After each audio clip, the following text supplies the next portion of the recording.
Segunda geração modernista. A segunda geração modernista, ou segunda fase do modernismo, representa o segundo momento do movimento modernista no Brasil, que se estende de 1930 a 1945. Chamada de Geração de 30, essa fase foi marcada pela consolidação dos ideais modernistas apresentados na semana de 1922.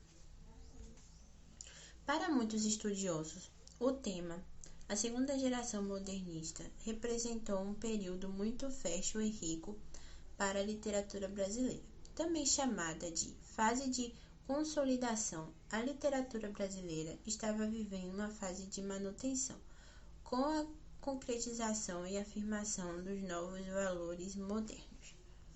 Além da prosa, a poesia foi um grande foco dos literatos. Temas nacionais, sociais e históricos foram preferidos pelos escritores dessa fase.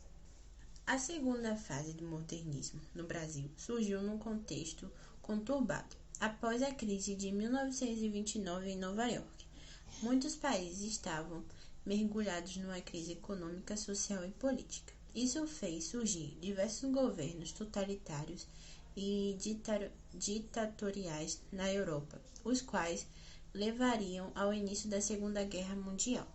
As principais características dessa fase foram influência do realismo e romantismo, nacionalismo, universalismo e regionalismo, realidade social, cultural e econômica, valorização da cultura brasileira, influência da psicanálise de Freud, temática cotidiana e linguagem coloquial.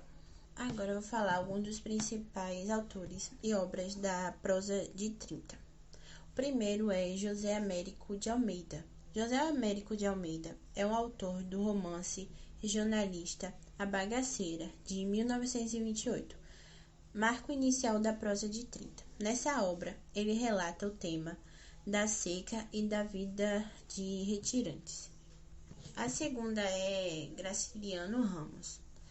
Ele se destacou na prosa regionalista com seu romance Vidas Secas, de 1938. Nele, aborda diversos aspectos do sertanejo e problemas com a seca do Nordeste, a fome e a miséria dos retirantes.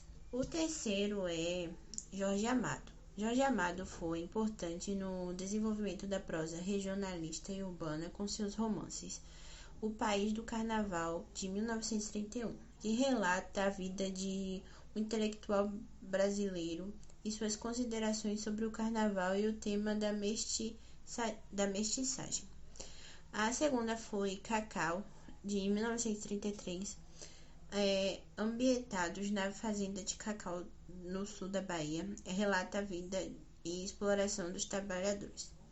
A terceira foi Capitães de Areia, de 1937, romance urbano, que retrata a vida de meninos abandonados em Salvador. Agora eu vou falar alguns principais autores e obras da poesia de 30. O primeiro é Carlos Drummond de Andrade. Carlos Drummond de Andrade foi o precursor da poesia de 30 e, sem dúvida, um dos maiores representantes, com destaque para sua obra de Alguma Poesia, publicada em 1930. A segunda foi Cecília Meirelles, com forte influência da psicanálise e da temática social. Cecília Meirelles é considerada uma das maiores poetisas brasileiras. Desse período, destacam-se as obras Batuque, Samba e Macumba, de 1933, A Festa das Letras, de 1937 e A Viagem, de 1939. O terceiro é Mário Quintana. Chamado de poeta das coisas simples, Mário Quintana possui uma vasta obra poética desse período. Merece destaque seu livro de sonetos intitulado A Rua dos Cataventos, publicado em 1940. Em sua segunda fase, a poesia modernista alargou seus horizontes temáticos e consolidou-se graças às conquistas de seus precursores. Continuou adotando o verso livre, mas resgatou também as formas como o soneto, o madrigal, sem que isso fosse necessariamente um retorno às estéticas do passado. Tão questionadas pelos poetas que ganharam projeção na Semana de Arte Moderna, estavam em sintonia com as diversas manifestações artísticas e com outras esferas culturais, e por esse motivo é possível encontrar influências do surrealismo e até mesmo da psicanálise, que dilataram o campo de experimentações poéticas. Quanto à temática, podemos observar a preocupação dos poetas não apenas com a abordagem do cotidiano, bastante denotada naquilo que alguns estudiosos chamaram de momento poético, mas também com alguns problemas sociais e históricos. Os poetas da segunda geração do modernismo deram continuidade às conquistas dos primeiros modernistas e criaram novas possibilidades poéticas, perpetuando a nova concepção de literatura defendida por seus antecessores e levando adiante o projeto de liberdade de expressão, que possibilitou até mesmo uma revisitação da literatura clássica. Alguns autores que se destacaram na poesia da segunda geração do modernismo foram Carlos Drummond de Andrade, Cecília Meirelles, Mário Quintana e Murilo Mendes. A terceira geração modernista, também chamada de geração 45, é a última fase do modernismo. Começa em 1945 e se estende até 1980. Os escritores desse período possuem uma atitude mais formal em oposição ao espírito radical, contestador e de liberdade desenvolvido na semana de 1922. O momento em que surge a terceira geração modernista no Brasil é o período menos conturbado em relação às outras duas gerações, ou seja, é a fase da redemocratização do país, visto que em 1945 termina o Estado Novo, que foi implementado pela ditadura do presidente Getúlio Vargas. Em nível mundial, o ano de 1945 é também o fim da Segunda Guerra Mundial e do sistema totalitário do nazismo. Entretanto, tem início a Guerra Fria e a corrida armamentista. Passando para as características gerais do modernismo, que são o academismo, academicismo, passadismo e retorno ao passado, oposição à liberdade formal, realismo fantástico ou contos fantásticos, retorno à forma poética, que é a valorização da métrica e da rima, e a influência do parnasianismo e simbolismo. Dentre os autores com mais destaque da terceira fase do modernismo está a Clarice Lispector. Ela é a principal representante da tendência intimista da terceira fase modernista brasileira, com o questionamento do ser, o intimismo, o peso, o existencial, são os temas abordados pela escritora através do fluxo da consciência ou do monólogo interior. Algumas de suas obras famosas são Perto do Coração Selvagem, A Cidade Sitiada e A Paixão segundo GH. Seguido pela Clarice Lispector está o João Cabral de Melo Neto, conhecido como o poeta engenheiro. João se destacou na prosa e na poesia pelo rigor estético apresentado em suas obras, como A Pedra do Sono, O Engenheiro e A Morte e Vida Severina. Uma das principais características das obras de João Cabral de Melo Neto é a profunda reflexão que ele tem sobre a criação artística. Passando para a prosa, a exemplo da segunda geração, a prosa continua a abranger o psicológico, urbano e o regional. A abordagem psicológica é bem mais profunda e detida em relação às abordagens anteriores, tendo em vista a maior complexidade social quanto ao regionalismo. Ele se apresenta de maneira muito renovada na linguagem, enquanto que, no conteúdo, assume uma abordagem mais universal com relação aos problemas da sobrevivência do indivíduo. É preciso lembrar que o modernismo no Brasil está dividido em três gerações, sendo a prosa o tipo de texto mais explorado na terceira fase. De tal modo, os tipos de prosa do período são classificados segundo sua temática, de prosa urbana, prosa regionalista e a prosa intimista. A prosa urbana tem como uma característica principal a sua ambientação dos espaços da cidade, em detrimento do campo e do espaço agrário. Nesse estilo destaca-se a escritora Fagundes Telles. A prosa regionalista. A prosa regionalista absorve, por outro lado, aspectos do campo, da vida agrária, da fala coloquial e regionalista, por exemplo, na obra de Guimarães de Rosa. Por fim, a prosa intimista. Por sua vez, a prosa intimista é determinada pela exploração de temas humanos e, portanto, é a mais íntima, psicológica e subjetiva. Esses aspectos são observados nas obras de Clarice Lispector e, novamente, de Lídia Fagundes Telles. Na poesia de 45, são resgatadas algumas fórmulas anteriores ao modernismo, como a preocupação formal. Ainda que não se chegue à existência de uma nova geração de sonetistas, em certas produções destaca-se certa constância na elaboração técnica e, em outras, inesperada proximidade da atitude dos clássicos antigos, ao menos no que diz respeito à objetividade da linguagem. Linguagem que nada tem a ver com aquela que caracterizou a poesia do primeiro momento modernista, chegando mesmo, às vezes, a resvalar na erudição. Quanto ao conteúdo, a tematização mais comum é a problemática existencial, não havendo, portanto, significado distanciamento da abordagem de poetas da segunda geração, especificamente de Carlos Drummond, o qual continua a produzir plenamente. As diferenças ficam por conta das mudanças sociais já aventadas anteriormente.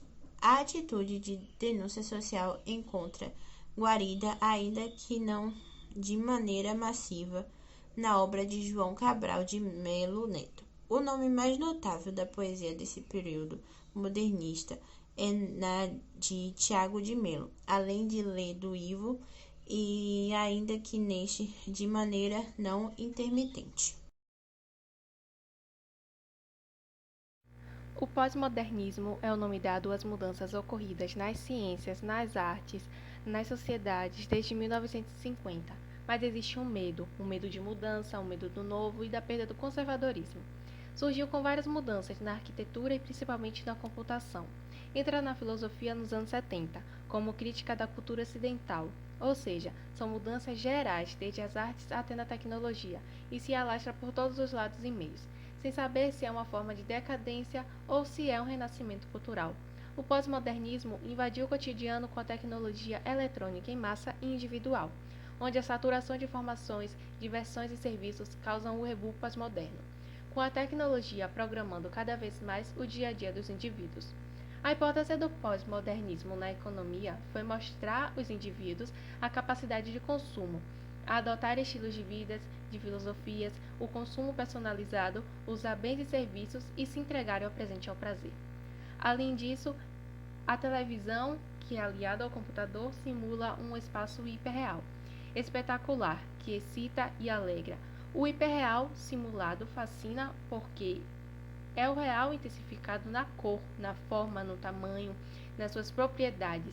É quase um sonho, onde somos levados a enxergar nossas expectativas e modelamos nossas sensibilidades por imagens sedutoras.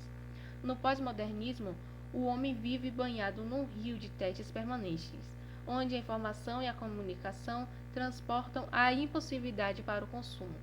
Saturação, sedução, niilismo, simulacro, hiperreal, digital são considerados senhas para nomear o pós-moderno. Ele significa mudanças com relação à modernidade. Ele é um fantasma que passeia por castelos modernos. O individualismo atual nasceu com o modernismo, mas o seu exagero narcisista é o acréscimo pós-moderno. Ele é um princípio esvaziador, diluidor, elidescente, desfaz princípios, regras, valores e práticas. O pós-modernismo é eclético, mistura várias tendências e estilos sob o seu nome.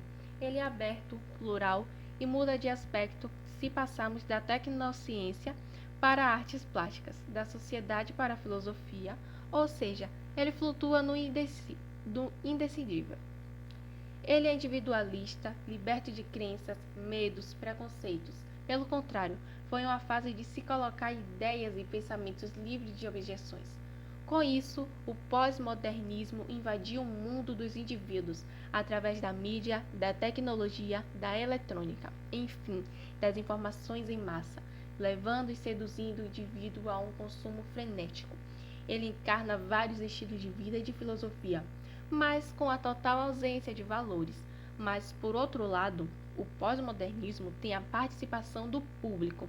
É de fácil compreensão e vivência o real, presente, o aqui e o agora. O pós-modernismo é indefinível, mas é sensível, liberto e ao mesmo tempo integrado e aceito pela massa devido à sua simplicidade e facilidade de expor o seu significado.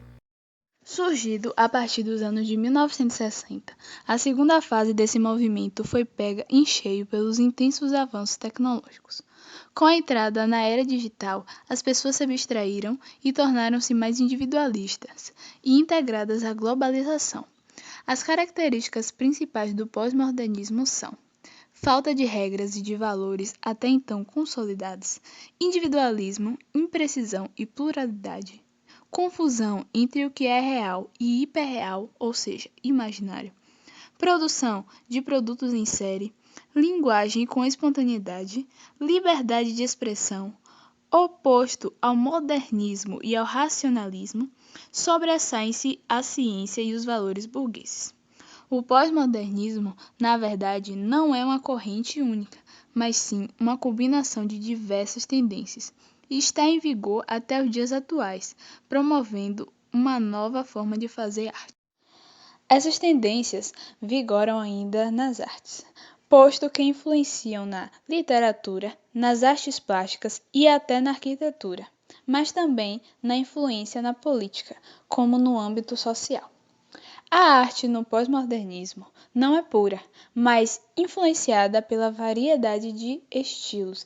Inexistem as diferenciações de gênero no sexo, por isso essa mistura abstrata.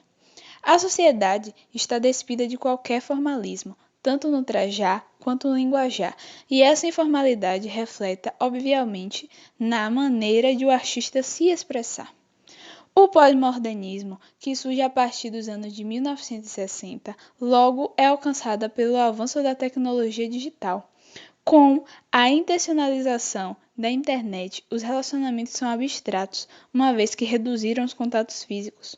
No momento de lazer, não se vê mais leitoras de livro, mas sim frequentadores de redes sociais. Os textos são curtos e displicentes. A arte é descartável e efêmera.